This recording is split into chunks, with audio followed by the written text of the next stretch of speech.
Hello વિદ્યાર્થી મિત્રો, good morning.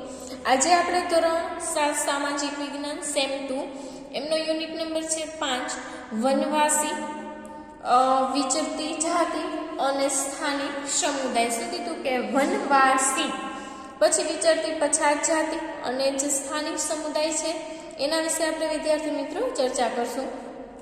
આપણે આગળ જોયું કે કેવી રીતે રાજ્યનો ઉદ્ભવ અને તેમનું પતન થયેલું છે. શું કીધું કે રાજ્યનો ઉદ્ભવ કઈ રીતે થયો અને એની સાથે સાથે એનું પતન કઈ રીતે થયેલું હતું.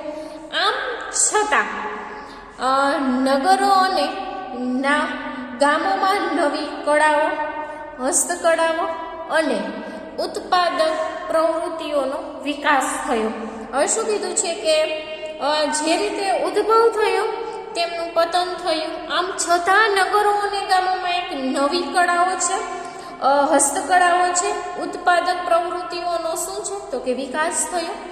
આ સમયગાળામાં કેટલાક મહત્વપૂર્ણ રાજનૈતિક, સામાજિક અને આર્થિક પરિવર્તનો આવ્યા. શું કીધું છે કે જેમ જેમ સમય પસાર થયો એવી રીતે આ જે સમયગાળો છે એની અંદર મહત્વપૂર્ણના રાજનૈતિક, સામાજિક અને આર્થિક પરિવર્તન છે સંસારોને કે હોય એના કરતાં શું છે તો કે કંઈક નવું આપવું, એટલે કે પરિવર્તનો થયા.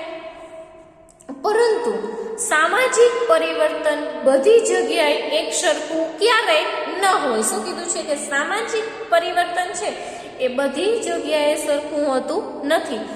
વિવિધ સમાજ અલગ અલગ રીતે વિકસિત થયેલો છે. શું કીધું કે દરેક સમાજ છે, દેશ છે એ પોતાની રીતે અલગ અલગ રીતે વિકસિત થયેલો છે. આવું શા માટે થયું તે આપણે શું છે તો કે સમજવું જોઈએ. હવે એની અંદર વિદ્યાર્થી મિત્રો આપણો નેક્સ્ટ પોઈન્ટ જે છે એ જનજાતિઓ અને વિચરતી જાતિઓ છે. મોટા શહેરો અને રાજ્ય વિસ્તારોથી દૂર સદીઓથી પોતાની સંસ્કૃતિ અને ઓળખને પ્રસ્થાપિત કરતો એક વિશિષ્ટ સમાજ પણ ભારતમાં વસતો હતો. શું કીધું કે મોટા શહેરો છે, પછી રાજ્યો વિસ્તારથી દૂર સદીઓ સુધી પોતાની સંસ્કૃતિ અને ઓળખને શું છે તો કે પોતાની જાતિને પ્રસ્થાપિત, એક જગ્યાએ પ્રસ્થાપિત કરતો. એવી જ રીતે એક વિશિષ્ટ સમાજ પણ ભારતની અંદર શું છે તો કે વસતો હતો, જેણે આપણે જનજાતીય સમુદાય કે વનવાસીય સમુદાયથી ઓળખીએ છીએ. એને આપણે શું કીધું કે જનજાતિ સમુદાય અને વનવાસી સમુદાયથી આપણે એમને ઓળખીએ છીએ. આ સમાજ એ સમાજથી, વ્યવસ્થાથી દૂર છે. શું કીધું કે આ સમાજ એ સમયની સમાજ વ્યવસ્થાથી ઘણો બધો કેવો હશે તો કે વિપરીત, એટલે કે અલગ છે. વ્યવસ્થાથી ઘણો બધો તેઓ દૂર હતો. પ્રત્યેક જાતિના સભ્યો કબીલા પ્રથાથી એકબીજા સાથે જોડાયેલા હતા. શું કીધું કે પ્રત્યેક જનજાતિના સભ્યો છે એ કબીલાઈ પ્રથાથી એકબીજાથી શું હતા તો કે જોડાયેલા હતા. તેઓ શિકારી, સંગ્રહખોર અને પશુપાલક તરીકે તો ખડેધડે અંશે ખેતી દ્વારા પોતાનું જીવન જીવતા હતા. શું કીધું છે કે તેઓ છે એ સંગ્રહખોર, પશુપાલક તરીકે અને શિકારી તરીકે એ તો થોડે ઘણે અંશે તો એ ખેતી દ્વારા પોતાનું જીવન છે એ શું છે તો કે જીવતા હતા. જંગલ અને પ્રકૃતિ તેમના જીવન પર સૌથી વધુ અસર કરતા મહત્વના પરિબળો હતા. પહેલાના સમયની પ્રાચીન કે કેવો વ્યક્તિ હતો તો જંગલ છે અને પ્રકૃતિ એટલે કે કુદરત તરફથી જે પણ કંઈ પ્રાપ્ત થયેલું છે એ તેમના જીવન પર સૌથી વધુ અસર કરતા પરિબળો હતા. તેમના ઘરો પ્રાકૃતિક સંસાધનોથી જ બનેલા હતા. શું કીધું કે કુદરત તરફ જે વસ્તુ પ્રાપ્ત થયેલી છે એના દ્વારા જેમના શું છે તો કે ઘરો છે એ બંધાયેલા હતા. આમની કેટલીક જાતિઓ એક જગ્યાએથી બીજી જગ્યાએ ભટકતી રહે. એનું સ્થાયી જીવન વિદ્યાર્થી શું છે તો કે સ્થાયી જીવન નહોતું. એક જગ્યાએથી બીજી જગ્યાએ વારે શું તો કે સ્થળાંતર એટલે કે ભટકતા રહેતી હતી, જેને આપણે વિસ્તરતી કે વિમુક્ત જાતિ તરીકે ઓળખીએ છીએ. શું કીધું છે કે એમને આપણે કેવી છે તો કે વિસ્તરતી કે વિમુક્ત જાતિ તરીકે આપણે તેમને ઓળખીએ છીએ. જનજાતિના લોકો જમીન અને જમીન પેદાશો પર સંયુક્ત રીતે નિયંત્રણ રાખતા હતા.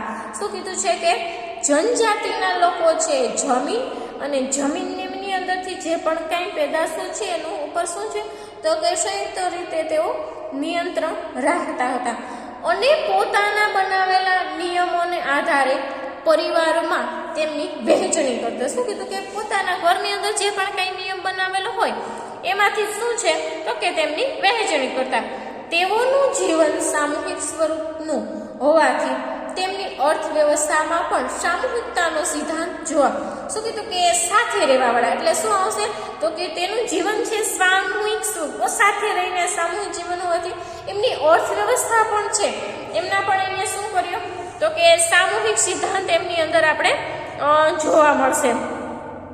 જુદા જુદા સમુદાયોમાં સામાજિક સમાનતા જોવા મળતી હતી.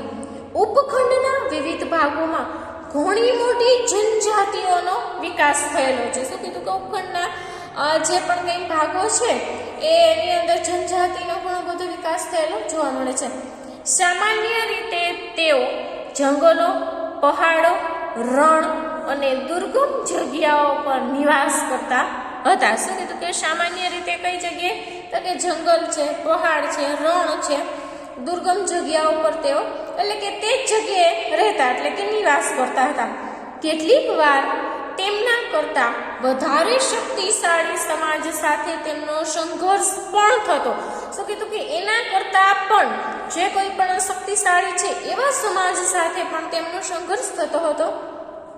આમ છતાં જનજાતિઓએ પોતાની સ્વતંત્રતા ટકાવી અને સંસ્કૃતિને બચાવી રાખી છે. શું કીધું કે આમ છતાં જનજાતિએ પોતાની સ્વતંત્રતા ટકાવી અને સંસ્કૃતિને શું છે તો કે બચાવી રાખી છે. જાતિ આધારિત સમાજ અને જન સમુદાય સમાજ વિવિધ જરૂરિયાતો માટે એકબીજા પર નિર્ભર હતો. હવે શું કીધું કે જાતિ આધારિત સમાજ અને જનજાતીય સમાજ વિવિધ જરૂરિયાતો માટે એકબીજા પર શું છે તો કે તેઓ નિર્ભર હતા. સંઘર્ષ અને નિર્ભરતાના સંબંધને કારણે બંને સમાજમાં ધીરે ધીરે શું થયું તો કે ધીમે ધીમે પરિવર્તન આવ્યું. વનવાસી અને વિચરતી જાતિના લોકો સમકાલીન ઇતિહાસકારો અને સમાજ સુધારકોએ વનવાસી અને વિચરતી જાતિઓ વિશે શું છે તો કે બહુ ઓછી જાણકારી આપેલી છે. શું છે તો કે સમકાલીન ઇતિહાસકારો અને મુસાફરોએ વનવાસી અને વિચરતી જાતિઓ માટે બહુ ઓછી માહિતી આપણે આપેલી છે. કેટલાક અપવાદો બાદ કરતા જનજાતિના લોકો પાસે લેખિત દસ્તાવેજો મળતા નથી. શું કીધું કે કેટલાક અપવાદો બાદ કરતા જનજાતિના લોકો પાસે લેખિત દસ્તાવેજ પ્રાપ્ત થતા નથી. પરંતુ વનવાસી કે જનજાતિની પ્રજા પોતાના સમૃદ્ધ રીત રિવાજોનું અને મૌખિક પરંપરાઓનું રક્ષણ કરતી હતી. શું કીધું કે પ્રજા છે એ જનજાતિની પ્રજા છે પોતાના સમૃદ્ધ અને રીત રિવાજોનું એક મૌખિક પરંપરાનું તેઓ રક્ષણ કરતી હતી. આ પરંપરાઓ નવી પેઢીને વારસામાં મળી હતી. શું કીધું કે આ બધી પરંપરાઓ છે એ જે પણ કંઈ નવી પેઢી છે ને તેની અંદર તો કે વારસામાં પ્રાપ્ત થયેલી હતી.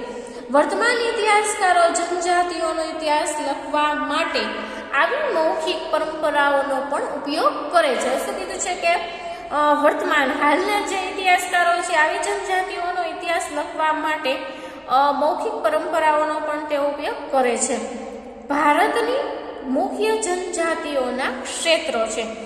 ભારતના મોટા ભાગના વિસ્તારોમાં જનજાતિની વસ્તી જોવા મળે છે. શું કીધું કે ભારતના મોટા ભાગના વિસ્તારોમાં જનજાતિની વસ્તીઓ છે એ જોવા મળે છે. જનજાતિનો વિસ્તાર અને એનો પ્રભાવ સમયની સાથે બદલાતો રહે છે. શું કીધું છે કે જનજાતિનો વિસ્તાર અને પ્રભાવ છે સમયની સાથે તેઓ બદલાતા રહે છે. કેટલીક જનજાતિ ખૂબ શક્તિશાળી હોય, મોટા પ્રદેશો પર નિયંત્રણ ધરાવતી હોય, જેમ કે 13મી 14મી સદી દરમિયાન પંજાબના ખોખર જનજાતિ અને ગજર જનજાતિ શું છે તો કે તેવી મુખ્ય હતી. આ જાતિમાંથી આવનાર કમાલ ખા ખખરને અકબરે મનસ્વાર બનાવેલું હતું. મુગલો પહેલા સુલ્તાન અને સંધિમાં લંગા અને અર્ધુન જનજાતિઓનું આધિપત્ય હતું. શું કીધું છે કે કેનું હતું? તો કે આ લોકોનું જો આધિપત્ય હતું. ભારતના ઉત્તર પશ્ચિમ ભાગમાં બલોચ જનજાતિ સૌથી શક્તિશાળી હતી. શું કીધું છે કે ભારતના ઉત્તર પશ્ચિમ ભાગમાં બલોચ જનજાતિ છે એ સૌથી શું હતી? તો કે શક્તિશાળી હતી. તે વિવિધ નેતા આગેવાનો ધરાવતા નાના મોટા કુળમાં વિભાજિત હતી. પશ્ચિમ હિમાલયમાં વસતી ગરડીઓ નામની જનજાતિ મુખ્ય હતી, જ્યારે ભારત ઉત્તર પૂર્વ ભાગમાં નાગા, કુકી, મિઝો, અહોમ અને અન્ય જનજાતિઓનું પ્રભુત્વ છે એ કેવું હતું? તો કે સૌથી વધારે પડતું એનું મહત્વ છે જોવા મળતું હતું. નેક્સ્ટ પોઈન્ટની ચર્ચા છે વિદ્યાર્થી મિત્રો નેક્સ્ટ લેક્ચરની અંદર આપણે કરશું.